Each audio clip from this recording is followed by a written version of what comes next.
I want to tell you a story. It's a story about salvation. It's a story about transformation. It's a story about a person's whole life changing. It's a story about redemption. It's a miracle story. The story is about Jacob and Esau. But it starts with Abraham and Sarah. Abraham and Sarah were brother and sister. They had the same father, different mothers. They were from Mesopotamia. That's Iraq today. It's interesting that all of the Jews are descended from Iraqis. Abraham and Sarah, having that tight a gene pool, had difficulty getting pregnant, but finally they did, and Isaac was born. Isaac means laughter in Hebrew, because when Abraham was told he was going to be a father, he laughed, and when Sarah was told she was going to be a mother, she laughed, and so they named the kid Laughter. Isaac was not much of a in the Bible, not much of a personality. We don't have much of a story of Isaac, but we do have a lot of the story of his son Jacob. And Isaac married his second and third cousin named Rebekah. Rebekah in Hebrew means rambunctious. They then had their children, but they had a hard time having children too, with the gene pool being that tight. But they were both, it says in Genesis 25, they were both older than the usual marrying age when they got married. And Isaac prayed to Yahweh on behalf of Rebekah because she was barren, and God granted his wish, and she became pregnant. In time, it became obvious she was carrying twins in her womb because the two fetuses would wrestle in her womb. Keep that in mind. So much so that she complained, and she said, "This hurts so much, I wish I were dead." She went to a holy place and asked God why this was happening to her, and God said, two nations are in your womb, and the two people to whom you give birth will be divided. One shall be stronger than the other, the older one shall serve the younger one. In case I forget to mention later, remember that Jacob is one of those two, is considered to be, his name was changed to Israel, which we'll get to. He is the father of all Jews. And Esau married into Ishmael's family, and Ishmael is the father of all Arabs. Two nations will be divided. When it came time for her to have the baby, she had these twin boys. The first one out was red as could be, with hair all over his body, and they named him Esau. Esau in Hebrew means redneck. Very appropriate. Right behind him came the second one, grasping onto Esau's heel. And so they named him Jacob, or Yaakov, which in Hebrew means he who follows close behind but wants to jump in front. Now, these boys grew up, and as they grew up, it was obvious they were fraternal twins, not identical twins, because on the one hand, you had Esau. Esau was an outdoorsman. He was his daddy's boy. He loved to hunt. He loved to fish. He had a red Ford pickup truck that he drove all the time with a raccoon tail hanging off the antenna, a rebel flag on the front, a gun rack behind the seat, and beer cans in the back. You know, it was just looked like a linebacker for a Big 12 football team. Jacob, on the other hand, Jacob was a forceful man himself. But he loved to stay inside. He was an inside guy. He was Rebekah's boy, and he liked to play the piano and cook and things like that. He wasn't gay. He just liked to be inside, and so he would do his thing inside, and Esau would be outside. And Jacob grew up with the, most of us, when we grew up, we got our image of God. A lot of us did, not all of us, but we got our image of God from our fathers. When you're about 6 years old, you get that image of God from your father, because we hear our Father who art in heaven. We talk about God the Father all the time, and so we have this father figure in our heads. Well, since Isaac was pretty much a zero, Jacob didn't get his idea of God from his father. He got it from his older brother. And the idea of God that he got by looking in Esau was God was big, dumb, and powerful. Particularly dumb. And so Jacob felt like that because of that and his being so brilliant that he could outsmart anybody. Well, he did with his brother. His brother came in one day all hungry, and Jacob was cooking. And Esau said, what do you got there? And he said, I got some stew. And Esau said, I want some. I'm starving to death. And Jacob said, well, what would you give me? And he said, well, what do you want? And Jacob said, how about you give me the right to be the chief of the tribe when our father dies? And Esau said, okay, it doesn't matter to me, because if I don't get something to eat right now, I'm going to die anyway. And so that's how Jacob cheated his brother the first time. The second time was a little more complicated. The second time was Isaac was about to die. And so he called in Esau, and he said, Esau, go out there and kill a deer and fix that venison dish that I just truly love. Fix that venison dish and bring it in here, and after I eat it, I'll give you the blessing that the chief of the tribe gives to his oldest son before he dies. And Esau treasured that more than anything else in the world. And so he left to go kill the deer and fix that venison dish and get the blessing. Rebekah hears this, and Rebekah tells Jacob, go out there and just kill a sheep. I want you to get the blessing. Go out there and just kill a sheep, and we'll fix it up like he like. The man is blind. He is deaf. We can trick him. So they do. They fix it up. Jacob puts the skins of the sheep on his arms and his neck, and he goes in, and his daddy says, who are you? He says, I'm your oldest son. And he said, well, come here. And he comes over and he feels this, and it's fuzzy like Esau's hairy arms are. And so he does the deal. And when he gets through, he gives Jacob this blessing. When he gets through eating, oh, the sweet smell of my son is like the smell of a land that Yahweh has blessed. May God give you rain from above and fertile ground and plenty of grain and wine. And may you have many servants, and may whole countries bow down to you. May you rule over your brothers, and may your mother's brothers bow down to you. Damned be anyone who damns you, and blessed be anyone who blesses you. And Jacob leaves. And 5 minutes later, here comes Esau with his venison dish. And he walks in and says, hey, Dad, I'm here. And Isaac says, who are you? He said, I'm Esau, your oldest son. Isaac said, well, who was that who was just in here and fed me a dish and I blessed him? And Esau said, I think we both know who that was. That was my brother Jacob. And he let out a mighty death cry. The death cry was, I'm going to kill him. And he stood there and he said, Daddy, you got to give me the blessing. And Isaac said, I can't. I've already given it to Jacob. And Esau, that big old linebacker, stood there shaking with tears, and he said, bless me, Father, bless me too. Please bless me. And Isaac said, look here now, your home is not going to be on fertile ground. Your home is not going to be where the rain falls. You will live by your sword, and you will serve your brother. But the day will come when you will fight him and you will whip him. Remember that. Then you will break his hold on you.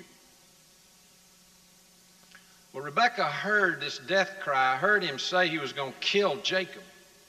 She told Jacob, you got to get out of here now. And so he cut a chogie for up north. Now, cut a chogie, that's a Tennessee term, means he left town quickly. He left town quickly and he went up to where his mother came from in Mesopotamia to her brother Laban. And it's a long story, so we'll shorten it down. But what happened was that he met Rachel, his first cousin, and he wanted to marry her, but his future father-in-law, tricked the trickster. And he got married to Leah. Well, now here's the funny thing, if you know what the names mean.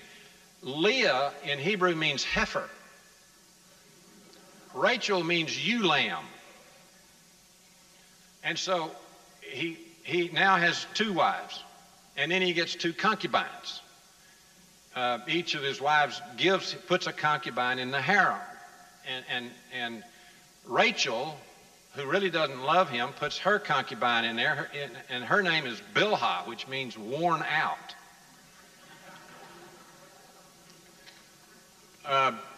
Leah, who really loves him, but he doesn't love her, puts her concubine in there. Her name is Zilpah, and Zilpah in Hebrew means hot to trot.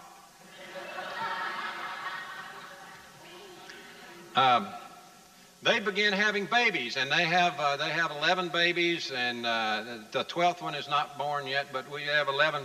They have 11 between them all. They have 11 babies, and he's out there building his herds and his flocks, cheating his father-in-law to do so, and he gets caught by his brothers-in-law, and he finds out that he's caught and he has to leave. He's got to get out of town.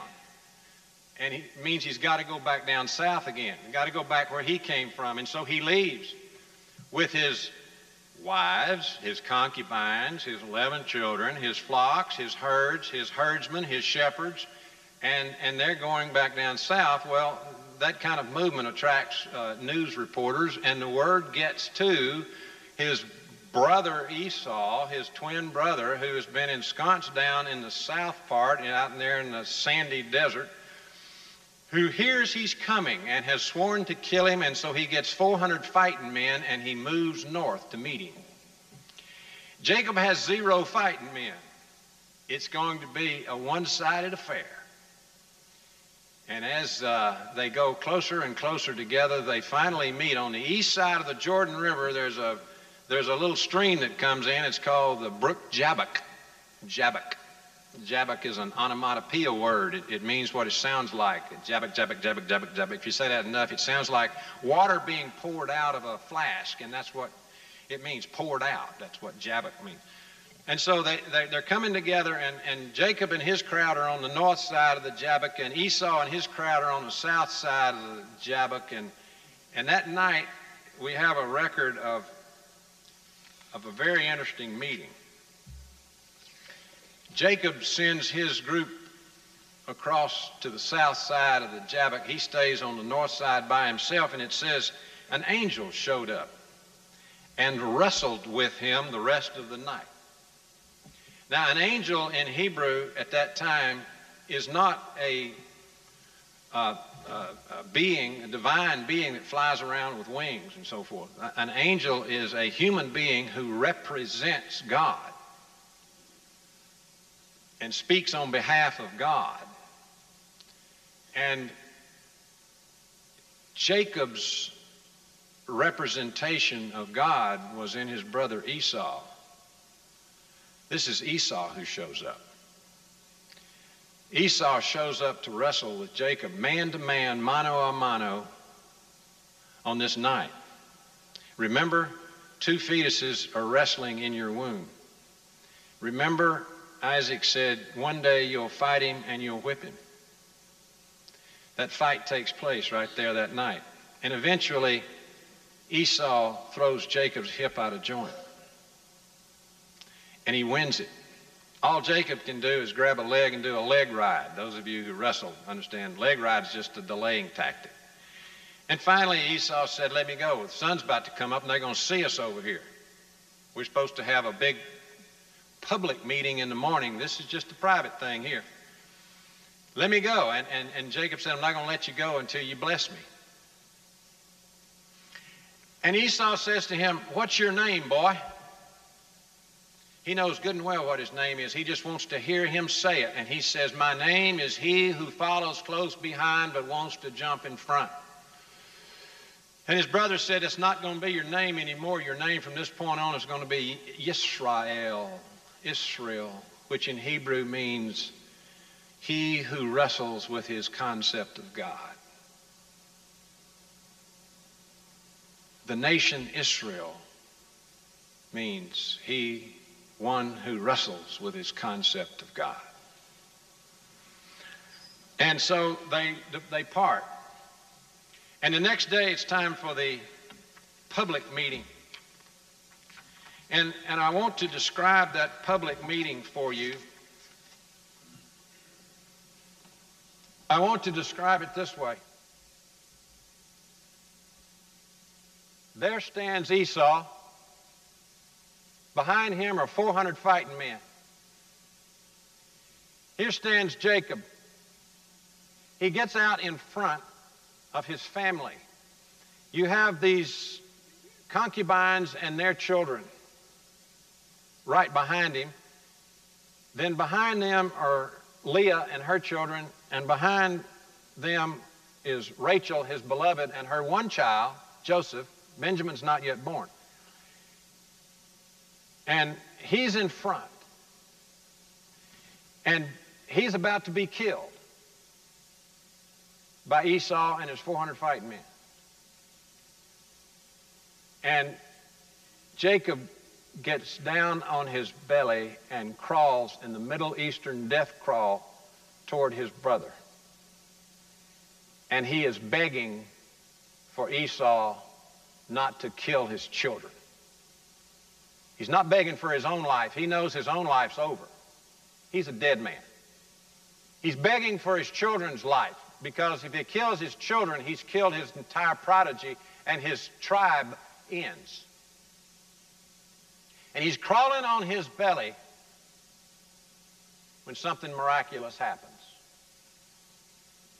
Esau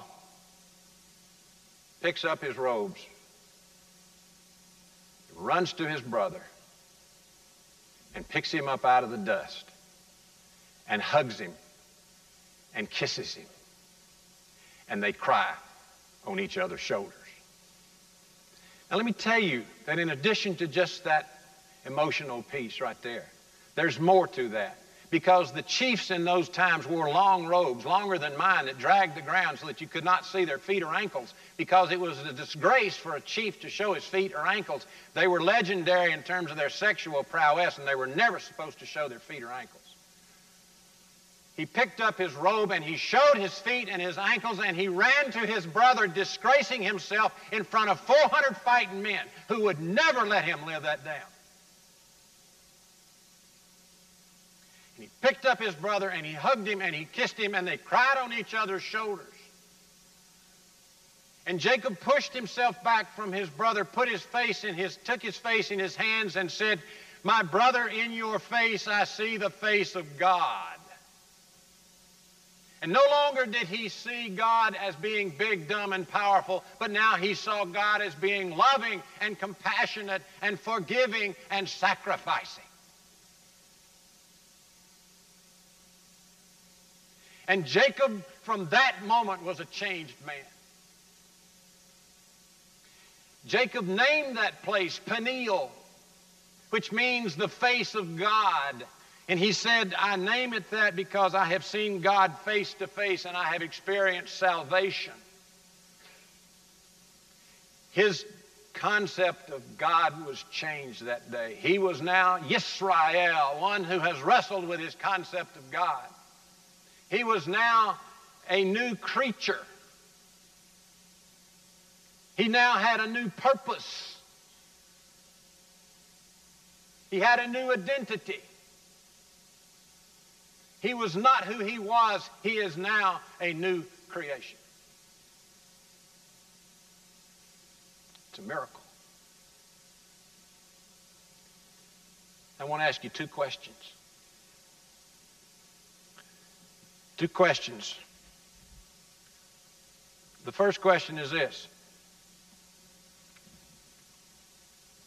Did you grow up like Jacob did, with a concept of God that wasn't healthy for you, that wasn't good for you, that hurt you, that has not been helpful to you throughout your life?